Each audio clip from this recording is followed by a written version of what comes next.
baby. Bunga yeah, bunga yeah. That's the way I like it. Dance and shout it loud, baby. Bunga yeah, bunga yeah. Bismillahirrahmanirrahim. Assalamualaikum warahmatullahi wabarakatuh. Alhamdulillahirabbil alamin. Wassalatu wassalamu ala Rasulillah wa ala ashabihi ajmain. Amma ba'du. Yang saya hormati dan yang saya taklimi, Ibu Halimatus Sa'diyah, Magister Pendidikan, selaku dosen pengampu mata kuliah pengembangan kurikulum, dan yang saya hormati teman-teman audiens dari kelas 4 PAIA 4.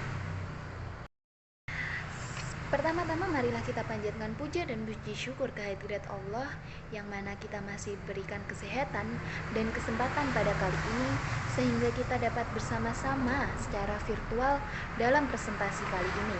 Kedua kalinya, sholawat serta salam tak lupa kita haturkan kepada Nabi Agung Muhammad SAW yang kita nanti-nantikan syafaatul utmahnya di yaumil qiyamah kelak. Amin, amin, ya Rabbal Alamin.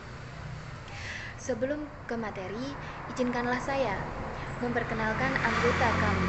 Kami dari kelompok 3 akan mempresentasikan hasil diskusi kami dengan judul Prinsip-prinsip pengembangan kurikulum dan faktor yang mempengaruhi pengembangan kurikulum. Saya, Lisma Ruhmatul Maisyarah, selaku moderator dan presentator, dan kedua teman saya, Muhammad Misbahul Ni'am sebagai presentator dan Nur Latifah sebagai presentator.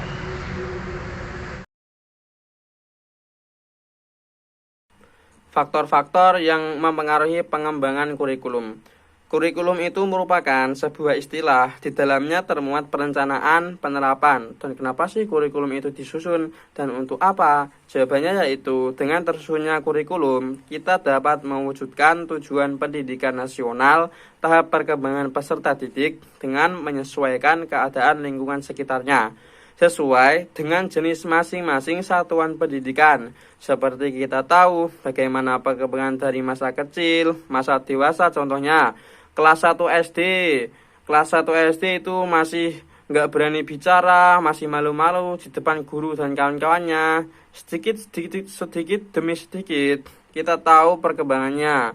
Dia sudah mulai berani bicara sama guru, berani bicara sama teman, dan lain-lain sebagainya. Faktor yang mempengaruhi perkembangan dan pendidikan nasional, tujuan nasional merupakan merumuskan tujuan institusional dalam pendidikan.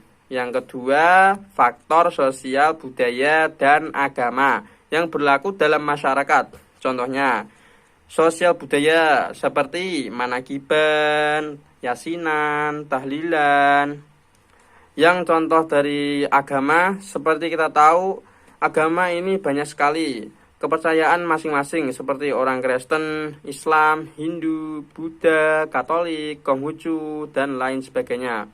Selanjutnya, perkembangan peserta didik. Perkembangan ini merupakan karakteristik bagaimana perkembangan peserta didik, apakah zona nyaman, apa dia mampu lebih baik lagi. Selanjutnya, keadaan lingkungan. Keadaan lingkungan hidup ini mempengaruhi pengembangan kurikulum. Kurikulum yang mana jika ia mampu belajar di mana pada saat ini pembangunan di bidang ekonomi sangat signifikan, harus mampu mensejahterakan rakyat, pengembangan ilmu pengetahuan dan teknologi atau IPTEK yang sesuai nilai dan kemanusiaan serta budaya bangsa, di mana pada saat ini ilmu pengetahuan dan teknologi manusia akan digantikan oleh mesin atau robot. Maka dari itu kita sebagai guru, sebagai pendidik harus mampu melakukan pendidikan dengan baik dan lebih efisien dalam mendidik peserta didik. Sekian. Faktor-faktor pengembangan kurikulum. Menurut Profesor Dr. Sukmadinata dalam bukunya yang berjudul Pengembangan Kurikulum Teori dan Praktek menyebutkan bahwa ada 3 faktor yang dapat mempengaruhi pengembangan kurikulum. Yang pertama, faktor di perguruan tinggi, yang kedua ada masyarakat, dan yang ketiga ada sistem nilai. Yang pertama, perguruan tinggi. Kenapa? Karena di perguruan tinggi merupakan pusat Pusat Pengembang Ilmu Pengetahuan dan Teknologi serta pengembang LPTK atau Lembaga Pengembang Tenaga Kependidikan. Maka hal tersebut akan sangat mempengaruhi pengembangan kurikulum. Misal pada isi pelajaran yang akan dikembangkan, media pendidikannya, terus kemampuan guru dalam mengajar, serta kemampuan dalam menguasai ilmu pendidikan. Yang kedua ada masyarakat. Kenapa masyarakat? Karena masyarakat merupakan bagian dari sekolah, dan sekolah ini sangat dipengaruhi oleh masyarakat, terutama dalam dunia usaha, bisnis, dan yang lain sebagainya. Dan sekolah itu harus melayani aspirasi-aspirasi dari masyarakat. Maka isi kurikulumnya hendaknya mencerminkan kondisi masyarakat dan sesuai kebutuhan masyarakat dan tuntutan di masyarakat. Yang terakhir yaitu sistem nilai. Nilai-nilai yang dianut oleh masyarakat itu harus terintegrasi dalam kurikulum, karena nilai-nilai tersebut bersifat heterogen dan multifasat. Maksudnya di Indonesia ini kan sangat luas, luar biasa keanekaragaman, entah itu dari budaya, ras, suku, bahasa maupun agama. Maka dari itu pembuat kurikulum itu hendaknya harus sesuai dengan kondisi nasional di Indonesia. Tidak boleh mengunggulkan salah satu suku. Misal di Indonesia suku terbesar adalah suku Jawa, maka kurikulumnya itu harus mengarah pada masyarakat Jawa. Itu tidak bisa, karena kurikulum itu harus dibangun di Indonesia, disesuaikan dengan kondisi nasional yang ada di Indonesia, dan dalam menjalankan kurikulumnya itu disesuaikan dengan kondisi masyarakat daerahnya masing-masing. Ada 7 prinsip pengembangan kurikulum menurut Permendiknas nomor 22 tahun 2006. Yang pertama, berpusat pada potensi perkembangan, kebutuhan, dan kepentingan peserta didik dan lingkungannya. Prinsip ini didasari pada peserta didik itu harus mendapatkan pelayanan pendidikan yang bebas, dinamis, serta menyenangkan.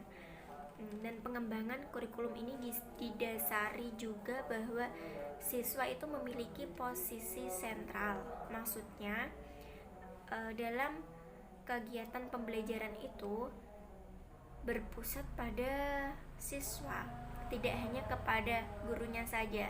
Jadi guru itu tidak harus menyampaikan materi atau sharing knowledge saja terhadap peserta didiknya, tetapi peserta didik juga dapat mempresentasikan hasil diskusinya, terus berdiskusi dengan teman-temannya untuk mengembangkan kemampuannya.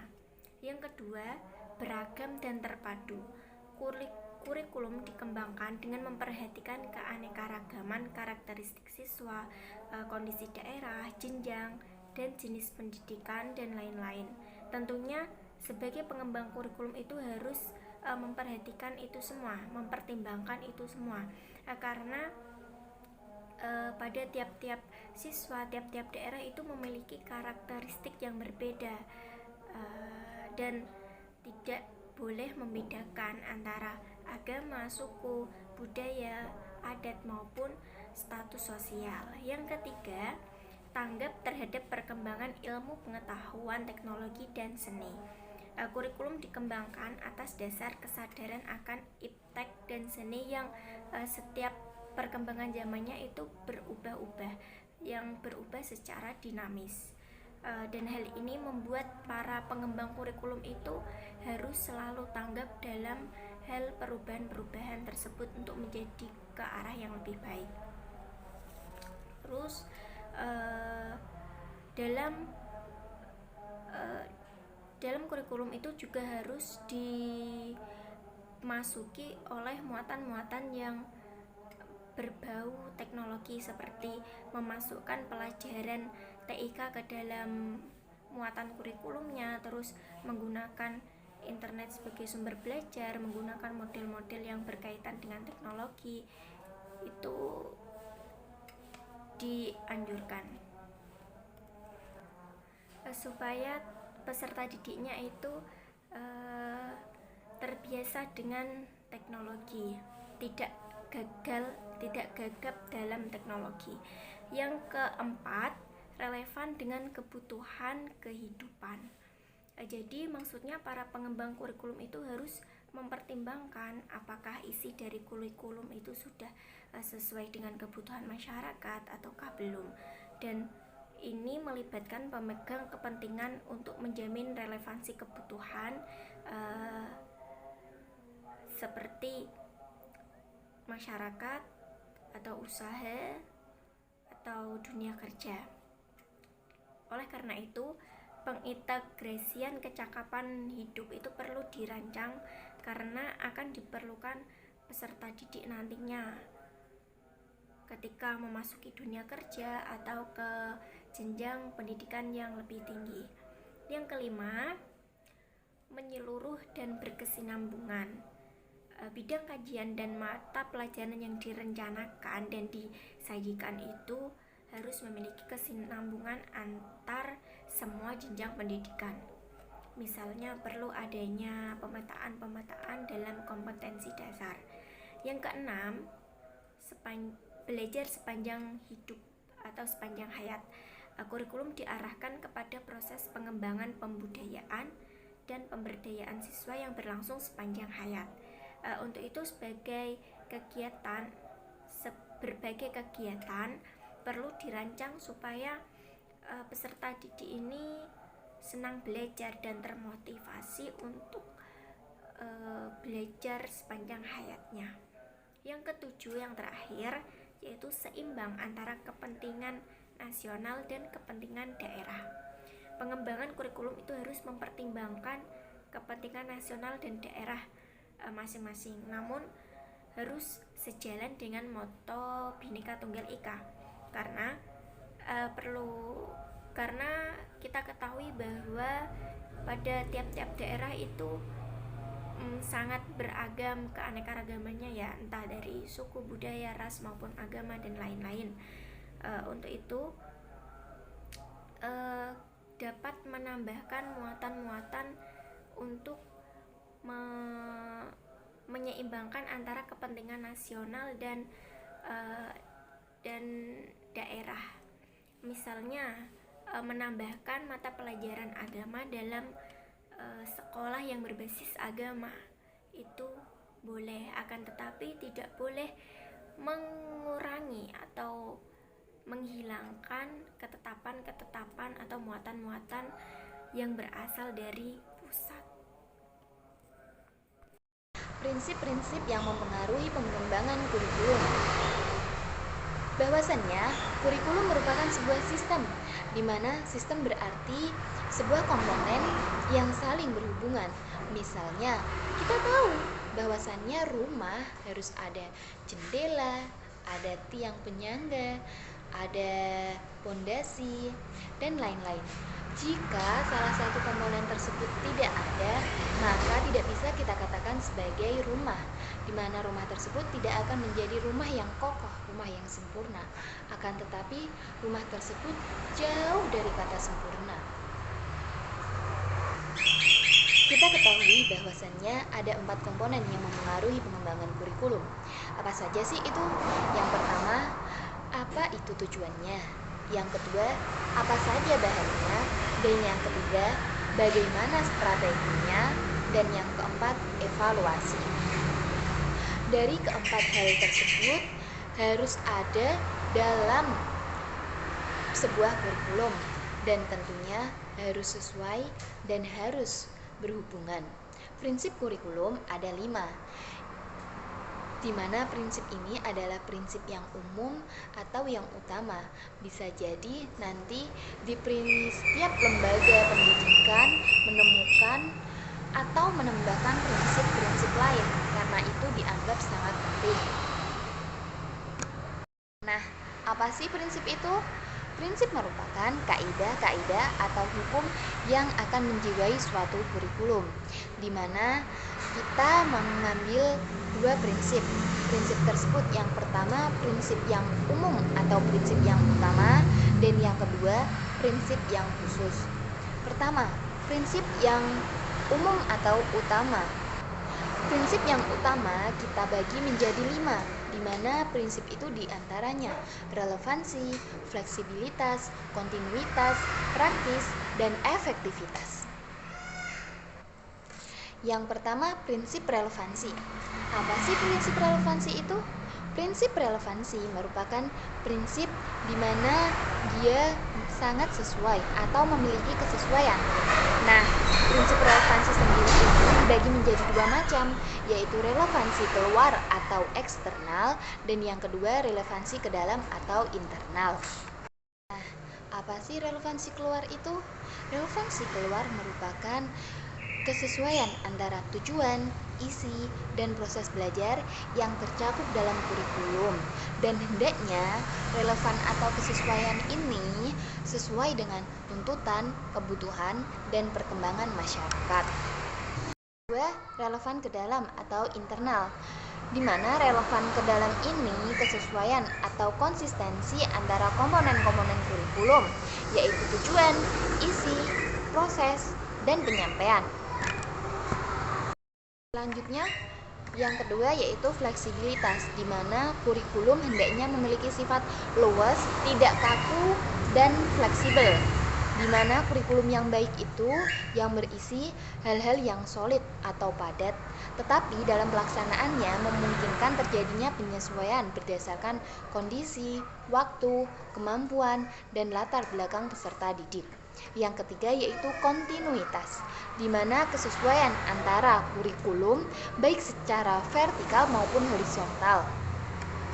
Dengan pengalaman belajar yang disediakan kurikulum harus saling memperhatikan antara kesinambungan dengan kelas, jenjang pendidikan, mata pelajaran, dan lain-lain.